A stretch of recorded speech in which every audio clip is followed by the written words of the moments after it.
Good morning दोस्तों, welcome back to my channel. आशा करता हूँ कि आप सभी अच्छे होंगे। आज का वीडियो काफ़ी हेल्पफुल होने वाला है। वीडियो में अंत तक बने रहिएगा। इस वीडियो में जितने भी क्वेश्चन अरेंज किए गए हैं दोस्तों, सारा का सारा ग्रुप डी में आया हुआ क्वेश्चन है और उम्मीद है कि आप लोग को इस वीडियो से काफ़ी हेल्प होगा और एग्ज़ाम में आप लोग को आसानी होगा। चलिए तो वीडियो की शुरुआत करते हैं। दोस्तों, पहला सवाल है, हाइड्रोजन के द्रव्यमान से ऑक्सीजन के द्रव्यमान का अनुपात हमेशा होता है। दोस्तों, इसका सही उत्तर जो होगा वो होगा ऑप्शन नंबर डी, 1:8 होता है। चलिए दोस्तों आगे देखते हैं। आगे दोस्तों इसके बारे में थोड़ा डिटेल से जान लेते हैं। हाइड्रोजन और ऑक्सीजन की परमाणु संख्या क्रमशः 1 और 8 होता है। दोस्तों, हाइड्रोजन का जो द्रव्यमान है ऑक्सीजन का द्रव्यमान से जो है अनुपात हमेशा 1:8 ही होता है। इसका जो रासायनिक सूत्र है पानी का, हाइड्रोजन और ऑक्सीजन मिलके क्या बनाता है? पानी बनाता है, H2O है, जिसमें क्या है हाइड्रोजन का जो है 2 अणु है और ऑक्सीजन का 1 है। दोस्तों आगे देखते हैं, पानी में 2 हाइड्रोजन परमाणु होते हैं और 1 ऑक्सीजन परमाणु। हाइड्रोजन का परमाणु द्रव्यमान लगभग 1 होता है और ऑक्सीजन का परमाणु द्रव्यमान लगभग 16। ठीक है दोस्तों, इसमें निकाल के दिखाया गया है। 2 हाइड्रोजन है, इसलिए इसको 2:1 किया गया है और ऑक्सीजन का जो है द्रव्यमान 16 होता है। अब इसको अनुपात में लाने पर ये 1:8 होता है। चलिए दोस्तों अगला सवाल देखते हैं। अगला सवाल है, जब तक किसी पिंड पर असंतुलित बल लागू किया जाता है तब तक इसकी में निरंतर परिवर्तित होता रहता है। खाली जगह भरना है दोस्तों। देखिए दोस्तों, इसका सही उत्तर जो हो जाएगा ऑप्शन नंबर बी हो जाएगा, चाल। चाल क्या है ना दोस्तों, परिवर्तन होता रहेगा। द्रव्यमान जो है वही रहेगा, आकृति वही रहेगा, भार जो है वही रहेगा। चलिए दोस्तों अगला सवाल देखते हैं। अगला सवाल है दोस्तों, ट्रैफिक को नियंत्रित करने के लिए रोबोट का उपयोग करने वाले भारत के पहले शहर का नाम बताएं। दोस्तों ये 2018 में जो 63,000 कुछ 64,000 के आसपास जो वैकेंसी निकला था, उसी एग्जाम से उठाया हुआ क्वेश्चन है। उसमें जो भी आया था क्वेश्चन वही है। तो ये 2018 का करंट अफेयर क्वेश्चन है। फिलहाल मैं इसलिए डाला हुआ हूँ क्योंकि आप लोग देखिएगा वीडियो में क्वेश्चन किस तरह से पूछा जाता है। इससे आप लोग को काफ़ी हेल्प मिलेगा कि किस तरह से क्वेश्चन पूछा जाता है और हमें किस लेवल से तैयारी करना है। तो दोस्तों इसका सही उत्तर होगा ऑप्शन नंबर डी, इंदौर में। इसको जान लेते हैं। दोस्तों, ट्रैफिक नियंत्रण करने के लिए रोबोट का इस्तेमाल करने वाला भारत का पहला शहर जो है इंदौर है। इंदौर में रोबोकॉप नामक रोबोट ट्रैफिक नियंत्रित करता है। इसका जो लंबा जो है 14 फुट है। इसमें कैमरा भी लगा हुआ है। ये अपराधियों का चालान भी माने काट सकता है। और इसको जो तैयार किया था दोस्तों, वो राहुल तिवारी और अनिरुद्ध शर्मा ने तैयार किया था। चलिए दोस्तों अगला सवाल देखते हैं। अगला सवाल है दोस्तों, आधुनिक आवर्त सारणी में कौन समूह में तत्वों का बाहरी कोष पूर्ण होता है?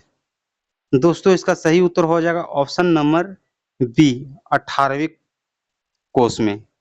इसमें इस समूह में दोस्तों सभी के सभी जो रहता है नोबल गैस रहता है। जैसे हो गया ज़ेनान हो गया, क्रिप्टन हो गया। चलिए दोस्तों देखते हैं आगे इसके बारे। आधुनिक आवर्त सारणी में 18वें समूह के तत्वों का बाहरी कोष पूर्ण होता है। आगे है दोस्तों, आवर्त सारणी में तत्वों को समान बाहरी इलेक्ट्रॉनों के आधार पर समूह में बांटा गया है।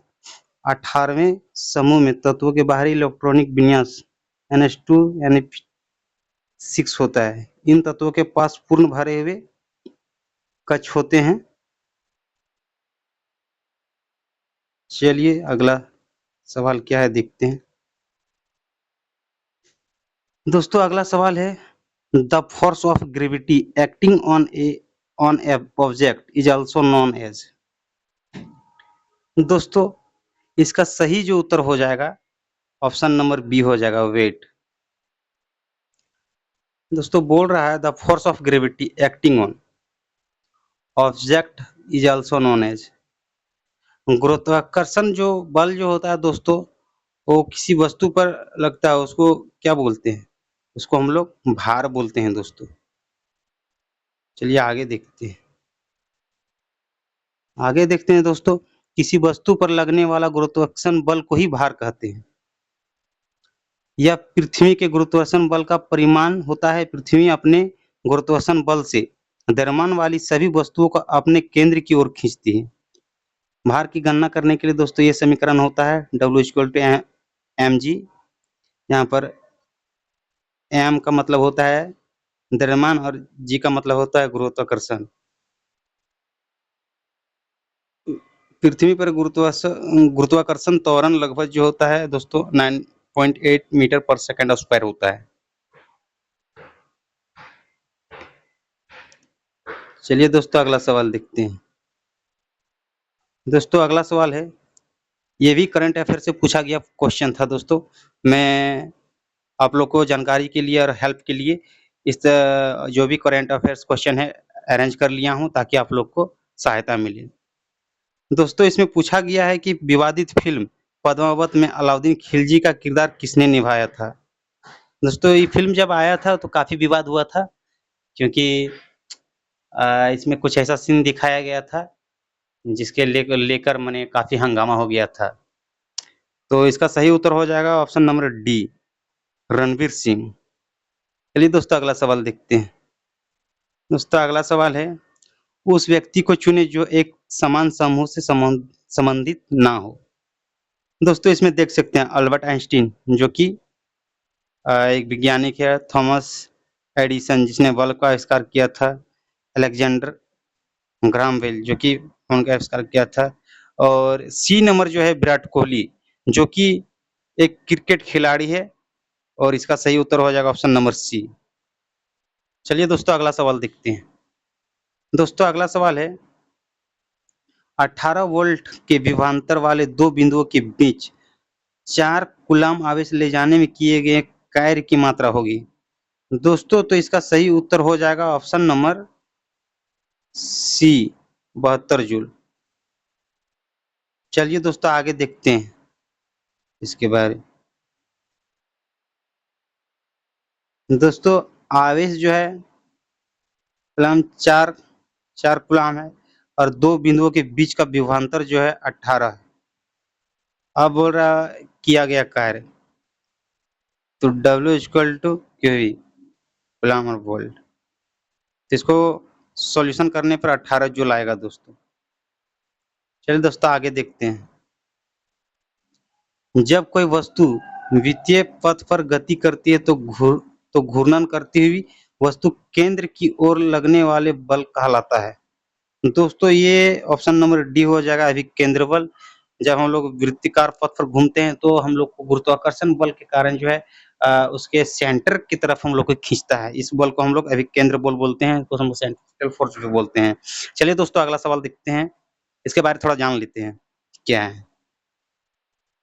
देखिए दोस्तों, सेंट्रीपिटल फोर्स जिसको अभिकेंद्र बल कहा जाता है, किसी वस्तु पर केंद्र की ओर लगने वाला बल होता है। वहीं एक सेंट्रीफ्यूगल फोर्स होता है, सेंट्रीफ्यूगल जिसको केंद्र पसारक बल बोलते हैं। ये किसी वस्तु पर बाहर की ओर लगने वाला बल होता है। सेंट्रीपिटल फोर्स किसी वस्तु के वृत्त के केंद्र की ओर खींचता है या धकेलता है। वहीं सेंट्रीफ्यूगल फोर्स जो होता है दोस्तों, तो केंद्र से दूर की ओर भगाने की प्रवृत्ति करता है, वो केंद्र से दूर ठेलता है। चलिए दोस्तों आगे देखते हैं अगला सवाल। दोस्तों अगला सवाल, निम्नलिखित में से किसे पर्वतीय पर्यटन स्थलों का राजकुमारी के नाम से या रूप से जाना जाता है। दोस्तों इसका सही उत्तर हो जाएगा ऑप्शन नंबर सी, कोडाइकनाल। चलिए दोस्तों इसके बारे में थोड़ा जान लेते हैं आगे क्या है। कोडाइकनाल को पहाड़ियों की राजकुमारी या पर्वतीय पर्यटन स्थलों की राजकुमारी के नाम से जाना जाता है। यह कहाँ है दोस्तों? तमिलनाडु के डिंडीगुल जिले में पलानी पहाड़ियों में स्थित है। कोडाइकनाल दक्षिण भारत के लोकप्रिय पर्यटन स्थलों में से एक है दोस्तों। ये कोडाइकनाल की स्थापना 1845 ईस्वी में ब्रिटिश नौकरशाह और ईसाई मिशनरियों ने की थी। चलिए दोस्तों अगला सवाल देखते हैं। दोस्तों अगला सवाल है, निम्नलिखित में कौन सा जंतु गर्म रक्त वाला होता है? दोस्तों इसका सही उत्तर हो जाएगा ऑप्शन नंबर ए, कबूतर। चलिए दोस्तों आगे देखते हैं। आगे बोल रहा है दोस्तों, निम्नलिखित में कौन सा जानवर प्रध्वनि उत्पन्न कर सकता है? दोस्तों इसका सही उत्तर हो जाएगा ऑप्शन नंबर डी, पोर्पोइसेस। आगे देखते हैं दोस्तों। अगला सवाल है दोस्तों, निम्नलिखित में से कौन सा विकल्प उस लवण का उदाहरण है जिसके जलीय विलयन का पीएच मान जो 7 से कम होता है? दोस्तों इसका सही उत्तर हो जाएगा option number A, ammonium chloride. A number हो जाएगा अमोनियम क्लोराइड। चलिए दोस्तों अगला सवाल देखते हैं। दोस्तों ये भी जो है ये करंट अफेयर से क्वेश्चन है जो मैंने आप लोग के सहायता के लिए वो इसको अरेंज कर लिया हूँ।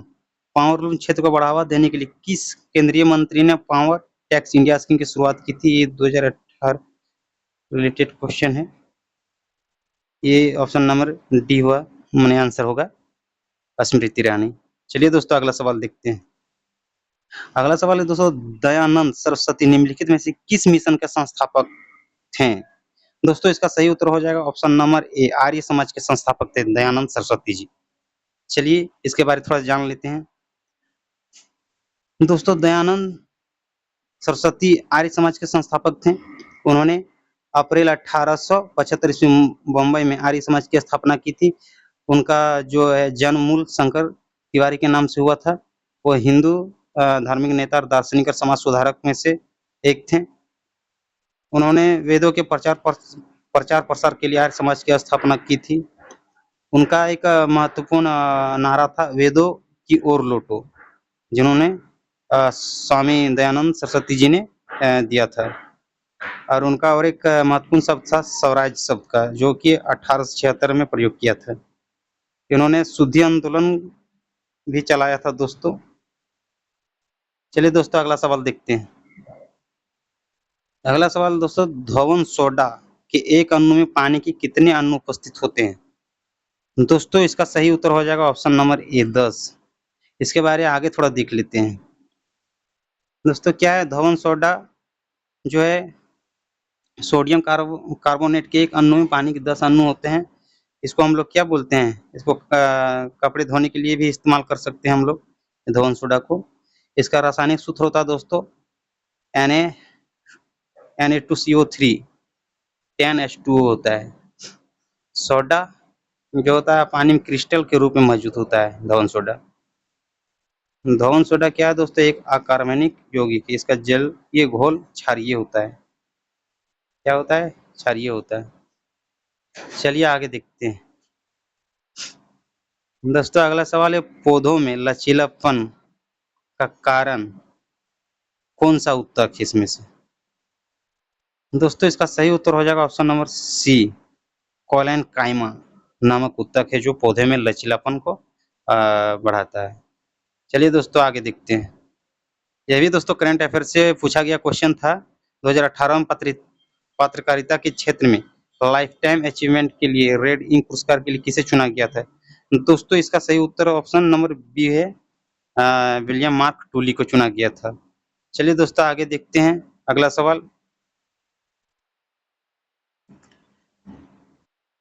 दोस्तों अगला सवाल है,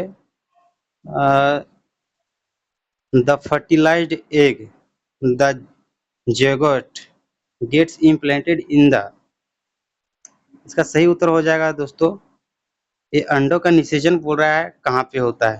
तो दोस्तों ये यूटेरस पे होता है। चलिए दोस्तों अगला सवाल देखते हैं। दोस्तों ध्यान रखिएगा, आप लोग को बहुत सारा जो सवाल है वो हिंदी में ना होकर इंग्लिश में भी इस तरह से पूछ देगा। जहाँ पर आप लोग को काफ़ी दिक्कत होगा, इसलिए आप लोग कोशिश कीजिएगा कि इंग्लिश को भी ध्यान में थोड़ा-सा लेके चलिएगा, क्योंकि ऐसे बहुत सारे सवाल जो होते हैं पूछ लेते हैं, कम से कम 4-5 क्वेश्चन इस तरह से आप लोग को मिल जाएँगे जो कि इंग्लिश में रहेगा। चलिए दोस्तों आगे देखते हैं।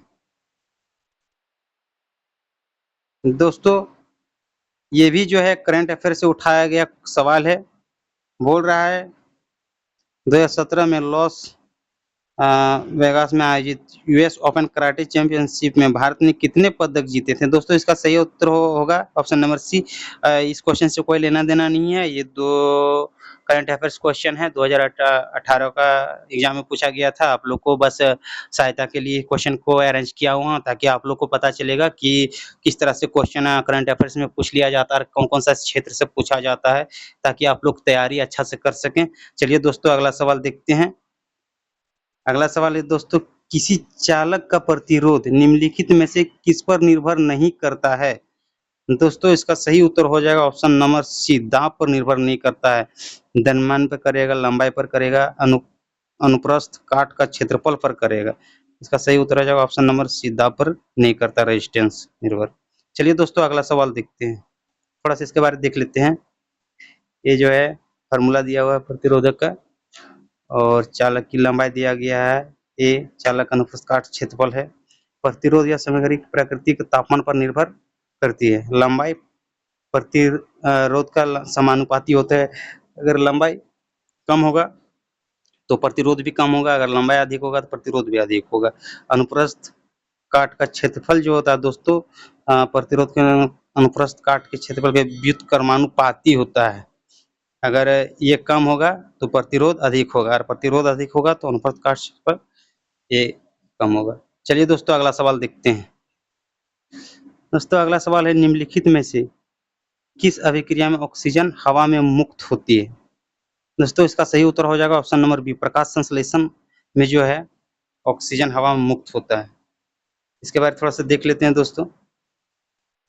प्रकाश संश्लेषण की प्रक्रिया में ऑक्सीजन हवा में मुक्त होती है। प्रकाश संश्लेषण की प्रक्रिया में हरे पौधे सौर ऊर्जा को रासायनिक ऊर्जा में बदलकर भोजन बनाते हैं। इस प्रक्रिया में जो है दोस्तों सूर्य के प्रकाश की मौजूदगी में पानी और कार्बन डाइऑक्साइड मिलाकर ऑक्सीजन और ग्लूकोज अणु बनाते हैं। प्रकाश संश्लेषण में पानी का प्रकाश अपघटन ऑक्सीजन के स्रोत होता है। ऑक्सीकरण अभिक्रिया में ऑक्सीजन की प्राप्ति होती है या हाइड्रोजन का निष्कासन होता है? अपचयन अभिक्रिया में ऑक्सीजन का निष्कासन होता है या हाइड्रोजन का संयोजन होता है? चलिए दोस्तों अगला सवाल देखते हैं। दोस्तों अगला सवाल है, धातु ऑक्साइड और हाइड्रोजन का निर्माण करने के लिए निम्नलिखित में कौन सी धातु वाष्प के साथ अभिक्रिया करती है?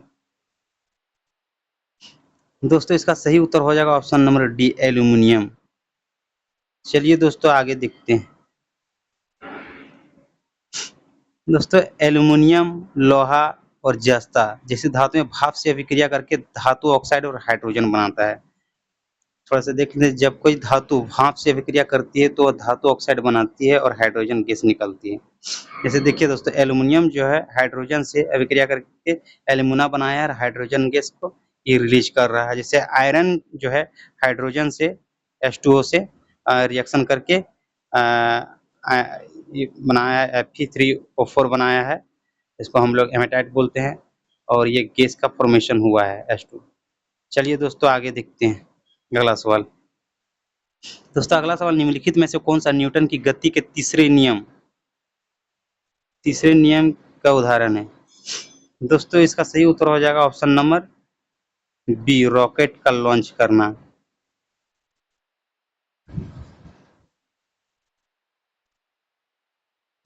चलिए दोस्तों आगे देख लेते हैं।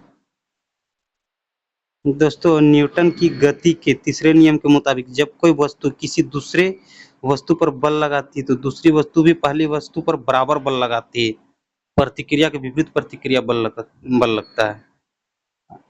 यह बल विपरीत दिशा में होती है, इसे क्रिया प्रतिक्रिया नियम भी कहते हैं। न्यूटन के तीसरे नियम के अनुसार कुछ उदाहरण है दोस्तों, देख सकते हैं। जब कोई बक्सा जमीन पर रखा जाता है तो बक्सा जमीन पर जितना अपना वजन लगाता है उतना बराबर वजन जमीन भी बक्सा पर प्रत्यारोपित करता है। ऐसे बंदूक से गोली जो चलती है तो झटका जो लगता है जितना स्पीड से जाता है उतना स्पीड से पीछे तरफ भी झटका देता है। ऐसे जब कोई गेंद जमीन पर गिरती है तो जितना वो फर्श से गिरती है उतना फर्श जमीन भी गेंद पर लगाती है। चलिए दोस्तों आगे देखते हैं। दोस्तों अगला सवाल है भौतिक विज्ञान में किए गए कार्य को परिभाषित किया जा सकता है। ऑप्शन नंबर है ए किसी वस्तु पर कार्यान्वित बल जो वस्तु को विस्थापित नहीं कर पाता है के द्वारा, बी विस्थापित वस्तु द्वारा, सी वस्तु पर कार्यान्वित बल द्वारा, डी है उपरोक्त सभी के द्वारा। दोस्तों इसका सही उत्तर हो जाएगा ए नंबर और बी नंबर। तो इसका सही उत्तर एक नंबर ए और बी सही है। चलिए दोस्तों आगे देखते हैं। अगला सवाल है दोस्तों a type of reproduction in which a part of a plant body develops into a new individual is called. बोल रहा है ऐसा प्रजनन प्रक्रिया जिसमें पौधे का किसी भाग में एक नया पौधा का उत्पन्न होता है, उस प्रोसेस को हम लोग क्या बोलते हैं? तो दोस्तों उसको हम लोग वेजिटेटिव प्रोपागेशन बोलते हैं, वनस्पतिक प्रजनन इसको बोलते हैं हिंदी में। तो दोस्तों इस तरह से आप देख रहे हैं कि इंग्लिश में भी क्वेश्चन आपसे पूछ लिया जा रहा है, तो आशा करता हूँ कि आप लोग अच्छा से तैयारी कीजिएगा। चलिए दोस्तों आगे देखते हैं। अगला सवाल है दोस्तों सिनेमा की किस क्षेत्र सर्वश्रेष्ठ प्रदर्शन के लिए प्रतिवर्ष अकादमी अवार्ड ऑस्कर का आयोजन किस देश में होता है? सिनेमा के क्षेत्र में सर्वश्रेष्ठ प्रदर्शन के लिए प्रतिवर्ष अकादमी अवार्ड ऑस्कर का आयोजन किस देश में होता है? दोस्तों इसका सही उत्तर हो जाएगा यूएसए में होता है। चलिए दोस्तों इसके बारे में थोड़ा सा जान लेते हैं। देखो दोस्तों सिनेमा में जो है उत्कृष्टता के लिए ऑस्कर पुरस्कारों का आयोजन हर साल संयुक्त राष्ट्र अमेरिका में होता है। यह पुरस्कार American academy of motion picture arts and sciences द्वारा दिया जाता है। यह पुरस्कार साल 1929 में पहली बार दिया गया था। इस पुरस्कार में जो सिनेमा जगत को दिया जाने वाला दुनिया का सबसे पुराना पुरस्कार है दोस्तों। इस पुरस्कार के विजेता को स्वर्ण प्रतिमा दी जाती है। ऑस्कर पुरस्कार में टोटल जो है 24 श्रेणियां हैं। ऑस्कर पुरस्कार को व्यापक रूप से फिल्म उद्योग में सबसे प्रतिष्ठावान पुरस्कार माना जाता है। इसको पाने के लिए कलाकार लोग काफी दिन रात मेहनत करते हैं और अच्छा एक्टिंग करने का प्रयास करते हैं। चलिए दोस्तों आगे देखते हैं अगला सवाल क्या है। दोस्तों ये भी करंट अफेयर से पूछा गया क्वेश्चन है। दोस्तों ये बोल रहा है कि निम्नलिखित में से किस राज्य सरकार ने अगस्त 2016 में ऐतिहासिक क्रांति मैदान में भारत छोड़ो 2 स्वराज से सुराज पहल की शुरुआत की है। दोस्तों आप देख सकते हैं ये वैकेंसी जो था 2018 में, लेकिन क्वेश्चन पूछा है 2016 वाला क्वेश्चन पूछा है। तो ध्यान रखिएगा दोस्तों आपसे जो है ना 1 से 2 साल पीछे से उठा के भी क्वेश्चन आपसे पूछ लेगा, तो आप लोग इस तरह से तैयारी कीजिएगा तो कि सारे सवालों का जवाब आप लोग अच्छे से दे पाए। तो दोस्तों इसका सही उत्तर हो जाएगा ऑप्शन नंबर सी, महाराष्ट्र ने किया था। चलिए दोस्तों आगे देखते हैं। दोस्तों अगला सवाल है कोई बल 1 केजी पिन की गति को 4 मीटर पर सेकंड से बढ़ाकर 8 मीटर तक बढ़ा देता है, तो बल द्वारा किया गया कार्य क्या होगा? तो दोस्तों इसका सही उत्तर हो जाएगा ऑप्शन नंबर ए 24 जूल। चलिए दोस्तों अगला सवाल है शतवर्षीय युद्ध किन देशों के बीच लड़ा गया था? दोस्तों इसका सही उत्तर हो जाएगा इंग्लैंड और फ्रांस के बीच लड़ा गया था अपनी प्रतिस्पर्धा और वर्चस्व को कायम करने के लिए, क्षेत्र विस्तार के लिए। चलिए थोड़ा सा विस्तार से जान लेते हैं इसके बारे में। दोस्तों शतवर्षीय युद्ध जो था ब्रिटेन और फ्रांस के बीच हुआ था। यह युद्ध 1756 से 1763 के बीच में लड़ा गया था बीच में। यह वैश्विक संघर्ष था। इस युद्ध में फ्रांस, ऑस्ट्रेलिया, सैक्सोनी, स्वीडन और रूस एक तरफ था, वहीं दूसरी तरफ जो था दोस्तों पर्शिया, होनवार और ग्रेट ब्रिटेन था। इस युद्ध का जो कारण था दोस्तों औपनिवेशिक प्रतिद्वंद्विता, क्षेत्र विस्तार था, इच्छा मार्गों पर नियंत्रण हासिल करना, यूरोपीय शक्तियों के बीच आधिपत्य स्थापित करना, व्यापारिक नीतियाँ शामिल थी दोस्तों। इस युद्ध में दोस्तों ब्रिटेन सेना ने फ्रांसीसी, कैरेबियन द्वीप और स्पेनिश क्यूबा और फिलीपींस पर कब्जा कर लिया था।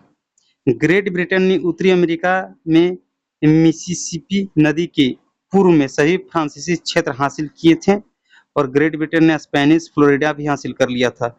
पेरिस की संधि 1973 के जरिए क्यूबा को स्पेन को वापस कर दिया गया था। चलिए दोस्तों आगे देखते हैं। दोस्तों अगला सवाल है, पृथ्वी का द्रव्यमान कितना होता है? दोस्तों इसका सही उत्तर हो जाएगा option number B, 6 into 10⁻24 kg होता है दोस्तों पृथ्वी का द्रव्यमान। चलिए दोस्तों आगे देखते हैं। अगला सवाल है दोस्तों, निम्नलिखित में से किस देश की तटीय रेखा विश्व की सबसे लंबी है? तो दोस्तों इसका सही उत्तर हो जाएगा ऑप्शन नंबर ए, कनाडा। चलिए दोस्तों अगला सवाल देखते हैं। अगला सवाल है दोस्तों, in which of the following media does sound travel fastest? बोल रहा है दोस्तों कि किस माध्यम में जो है ध्वनि सबसे तेज गति से चलती है? तो दोस्तों ये जो है रेलवे का ऐसे मोहर मारा हुआ क्वेश्चन है ना दोस्तों, तो उस तरह का क्वेश्चन है। आप लोग इस क्वेश्चन पर ध्यान दीजिएगा। इस क्वेश्चन से हो सकता है कि यही वाला क्वेश्चन ना पूछे, इससे थोड़ा सा डीप में जाके दूसरे तरीका से आप लोग से पूछ ले, चाल पूछ दे कि गैस में क्या चाल होता है, तो सॉलिड में क्या चाल होता है, लिक्विड में क्या चाल होता है, वैक्यूम में क्या चाल होता है, चाल पूछ दे। इसलिए थोड़ा सा डीप में जाके पढ़िएगा, क्योंकि अब थोड़ा सा जो कंपटीशन का लेवल जो थोड़ा सा मॉडर्न हो गया है, इसलिए थोड़ा ध्यान दीजिएगा क्वेश्चन पर। तो दोस्तों सबसे अधिक जो स्पीड जो चलता है साउंड वो सॉलिड में चलता है। क्यों चलता है दोस्तों? क्योंकि इसका जो कण होता है आपस में काफी नजदीक से जुड़े हुए रहते हैं, इसलिए। चलिए दोस्तों थोड़ा सा जान लेते हैं इसके बारे में। ठोस पदार्थ में ध्वनि सबसे तेज गति से यात्रा करती है, इसके बाद द्रव पदार्थ और फिर गैसों में ध्वनि की गति धीमी होती है। ध्वनि की गति इस पर निर्भर करती है दाब, तापमान, माध्यम और चाल पर। ठोस पदार्थ में ध्वनि की गति तेज होने की वजह है ठोस पदार्थ में अणु एक दूसरे के बहुत करीब होते हैं, इसलिए ध्वनि तरंगे इनके माध्यम से तेजी से यात्रा कर पाती है। ध्वनि की गति अलग-अलग ठोस पदार्थों में अलग-अलग होती है। उदाहरण के लिए जैसे स्टील हो गया, स्टील में ध्वनि की गति, एल्युमिनियम में ध्वनि की गति अलग-अलग हो सकते हैं। चलिए दोस्तों आगे देखते हैं अगला सवाल क्या है। दोस्तों ये भी जो सवाल है ये करंट अफेयर से पूछा गया सवाल है दोस्तों। ये है वो बोल रहा है कि 2017 में सिंगापुर में अपना पहला सुपर सीरीज खिताब जीतने वाले बैडमिंटन खिलाड़ी का नाम क्या है? दोस्तों इसका सही उत्तर हो जाएगा ऑप्शन नंबर साई प्रीनीत है, बी नंबर। चलिए आगे देखते हैं। अगला सवाल है दोस्तों, वह पुरस्कार कौन सा है जो श्रमिकों को उनके विशिष्ट प्रदर्शन क्षमता, उत्पादकता और प्रदर्शन के क्षेत्र में असाधारण साहस और मानसिक तत्परता में उत्कृष्ट योगदान के लिए दिया जाता है? दोस्तों इसका सही उत्तर हो जाएगा ऑप्शन नंबर डी, श्रम पुरस्कार।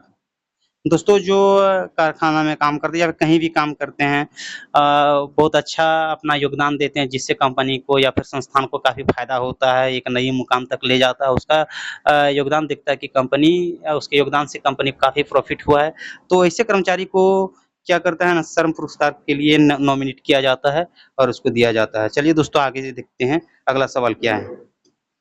दोस्तों अगला सवाल है, भारतीय संसद का उच्च सदन किसे कहा जाता है? दोस्तों इसका सही उत्तर हो जाएगा ऑप्शन नंबर ए, राज्यसभा को। चलिए दोस्तों अगला सवाल देखते हैं। दोस्तों अगला सवाल है, यह भी दोस्तों जो है करंट अफेयर से पूछा गया सवाल है, आप लोग देख लीजिए।